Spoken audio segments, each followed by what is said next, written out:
and they will be connected to each other as well. So there is a chance that Tom Holland as Spider-Man will pop up somewhere There's over a there. chance. There's always a chance. I don't know if I have ever loved Kevin Feige's face more than I have in that one instant. I mean, he and Sad Affleck, enough said, right? What's going on, everybody? Welcome back to Access Blockbusters, and today we have a theory for you all. So this is a theory that I've been sitting on for a while, and I've talked about it with a few different people, and it's something that I thought about a while ago and just seemed to make a lot of sense to me, but I kind of kept it in the back of my mind because I thought, well, okay, I have no real evidence to back this up. Sure enough, over the past few months, more and more and more evidence has been piling and piling up, and now my suspicions are basically confirmed? So you've read the title of this video, what's going on with Sony and Spider-Man? And Marvel? What's happening? Alright, so let's take you back to 2015. What a year that was. The second Avengers film was coming out, we had an Ant-Man film, what in the world? But the next year we were going to have Civil War, Batman v Superman. It was going to be a great year, and we had just come off of the amazing film that was aptly titled The Amazing Spider-Man 2. Sony's franchise could not fail. Oh, oops. And so February of 2015 came around, and Marvel Studios and Sony Pictures did the unthinkable. They made a deal to bring Spider-Man into the MCU. The rest is history. Tom Holland was cast, and in my opinion, I know a lot of you disagree, but in my opinion, Tom Holland is the best Peter Parker and the best Spider-Man out of all three of the live-action ones, and he has just stolen our hearts. Captain America Civil War, Spider-Man Homecoming, Infinity War, Endgame, Far From Home, and now No Way Home. But then things kind of got a little rocky, right? I mean, we all remember when Sony almost pulled out of that deal and they didn't want to renew it because they were like, hey, we're taking Spider-Man back. And Kevin Feige was like, uh-oh. And Tom Holland was like, wait, I got this. Long story short, Spider-Man is back in the MCU for his third solo film and another team-up film down the line. Okay, we're all caught up. So what's this whole sharing thing with Sony that's going on? What is this with Venom? Well, let's take you back to this clip of Kevin Feige and Amy Pascal, who were promoting then 2017's Spider-Man Homecoming. World, and they will be connected to each other as well. So there is a chance that Tom Holland as Spider-Man will pop up somewhere There's over a there. chance. In this clip, Pascal says something that's, well, quite frankly, that rattles Kevin Feige to his core because he wasn't necessarily expecting her to say it. And that might say something about 2021's Spider-Man No Way Home and 2021's Venom Let There Be Carnage. Let me explain. Pascal was quoted as saying, quote, well, those movies will all take place in the world that we're now creating for Peter Parker. They'll all be adjunct to it. They may be different locations, but it will still all be in the same world. They will all be connected to each other as well, end quote. And then Kevin Feige's brain just melted because Amy Pascal might have just let slip the biggest secret that Marvel had at that time. Well, here's the thing. When Venom was announced by Sony Pictures, everyone went up in arms and saying, well, you can't make a Venom movie without Spider-Man. Well, flash forward, and Venom made over $800 million. There is going to be a sequel directed by Andy Serkis starring Tom Hardy and Woody Harrelson, and there is going to be a Morbius movie with none other than Michael Keaton's Vulture. Now that blew everyone's minds. And all of a sudden, this separate, notice the word separate that I'm using right now, this separate Sony Pictures Venomverse, is that what we're calling it? The Venomverse is suddenly massively successful enough to the point where they can bring Michael Keaton in from the MCU into their own films. Now, if you're asking how can they do that because I thought Michael Keaton's Vulture was in the MCU, well, that's because technically that character is still owned by Sony. It is still a Sony character, the Vulture, and they can do basically whatever they want with him. I mean, if they start just using him willy-nilly and breaking MCU continuity, I'm sure Kevin Feige is going to have some words with Sony, but I mean, they could technically just do whatever they want with him. And he looks like he is going to have a part in Morbius. How? Enter Spider-Man No Way Home. Now, the reason that I'm making this video now all of a sudden is because Sony's president has made some really interesting comments regarding the way that Venom and Spider-Man and potentially the rest of their films are going to connect to one another. This is what he has to say. Quote, there actually is a plan. I think now maybe it's getting a little more clear for people where we're headed. And I think when No Way Home comes out, even more will be revealed. This was in response to him being asked, hey, wait a second, are Venom and Spider-Man going to be ever in the same universe, or are they ever going to meet each other? And that is the Tom Hardy and Tom Holland iterations of the character. And that was his response. There is a plan, and after No Way Home, things are going to be a lot clearer. Wait a second. How? Welcome to the theory. So what do we know about Spider-Man No Way Home? Well, we know for a fact that Benedict Cumberbatch will be in the film. And I'm talking fact, not rumor. I mean, we can talk about Tobey Maguire and Andrew Garfield all we want, but that's still rumor. It has not been confirmed. And by the way, if the Spider-Man No Way Home teaser comes up before this video is published, I am not going to be happy about that because, well, this is all going to be irrelevant by that point, isn't it? But still, thanks for watching. Please watch till the end because I did record this video before any Spider-Man No Way Home footage was ever revealed, so take that for what you will.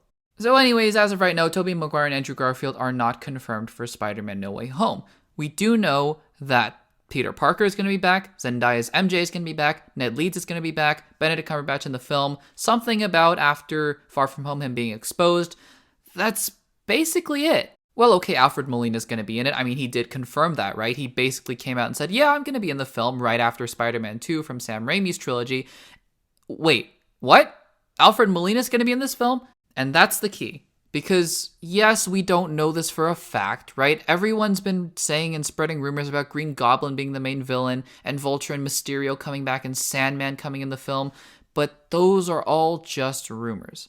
But what we do know is Alfred Molina's Doc Ock from Spider-Man 2 is going to be in the film. It has also all but been confirmed that Jamie Foxx's Electro from The Amazing Spider-Man 2 is also going to be in the film. And yes, while they are still rumors, Tobey Maguire and Andrew Garfield are probably maybe kind of sort of going to be in the movie as well. What else do we know for certain? Well, Kevin Feige has said that 3 properties in the MCU are going to be dealing with the multiverse, and this is coming directly from his mouth at the Disney Investors meeting. He says, WandaVision, Spider-Man No Way Home, Doctor Strange and the Multiverse of Madness are all sort of going to be dealing with the same issue of the multiverse. Okay, so if you've clicked on this video, you probably knew all of that, right?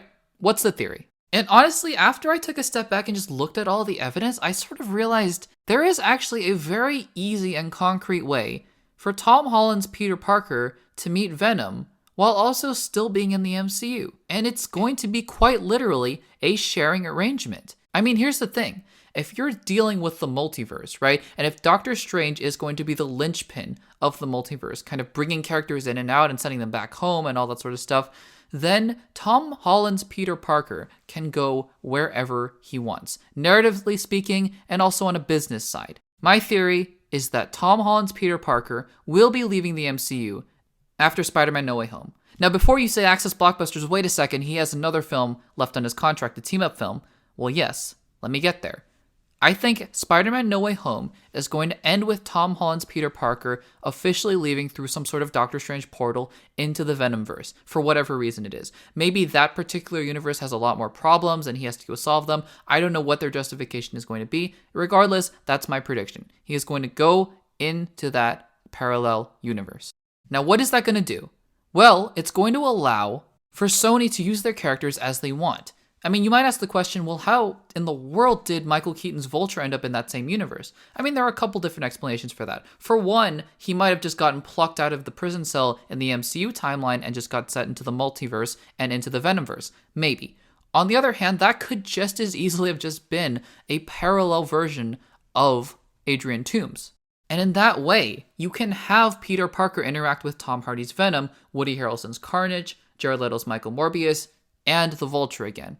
You can also bring back Mysterio because, hey, guess what? He's not dead. You can also have the Raimi villains in there. You can have the Amazing Spider-Man villains in there because if they're all going to be in the MCU timeline, Doctor Strange could just send them into that Venomverse timeline and Spider-Man will have to face all the villains in what will be a proper Sinister Six movie. Because while I think that Spider-Man No Way Home is going to dabble in a Sinister Six-esque sort of story, I don't think it's going to be a true Sinister Six sort of film. I think that that's going to be saved for Sony, and I think that that is part of the arrangement. Now, if he's going to be leaving the MCU, but he still has an MCU film left on his contract, how is that going to work? And again, I think the answer is very simple. I think whenever Doctor Strange needs him for an Avengers-level threat, because that term has been thrown around specifically by a Spider-Man villain, Mysterio, Avengers-level threat, then Doctor Strange, all he has to do is open up a portal and get Peter Parker. That's it. And that's all there is to it. Sony and Marvel can properly share Tom Holland's Peter Parker until he's done in whatever universe he's in. They can bring in Miles Morales, they can bring in Spider-Gwen, they can do whatever they want, because now the multiverse is in play. And because the multiverse is in play, Doctor Strange can get Peter Parker whenever he wants. He can be in whatever MCU property he wants him to be in, and he can just return to the Venomverse. Or he can stay for a while. It doesn't matter anymore. See, the beauty with this whole sharing arrangement is that before, well, you couldn't really have him be in two places at once without breaking canon. Because, wait a second, how is Venom taking place in San Francisco while Ant-Man is also sort of in San Francisco and nobody notices anything about the other one? How is that possible? The multiverse. All of this to say is that I think there is a definite plan. I believe Sony's president when he says we have a plan to have Tom Holland's Spider-Man and Tom Hardy's Venom meet, because I think that this is a very, very easy solution to a sort of complicated web of a problem. And I think that this is the best solution on both parts, because look, the Venomverse, while not many people, or at least critics, like the first film, the audiences seem to really like it, and it made, again, over $800 million.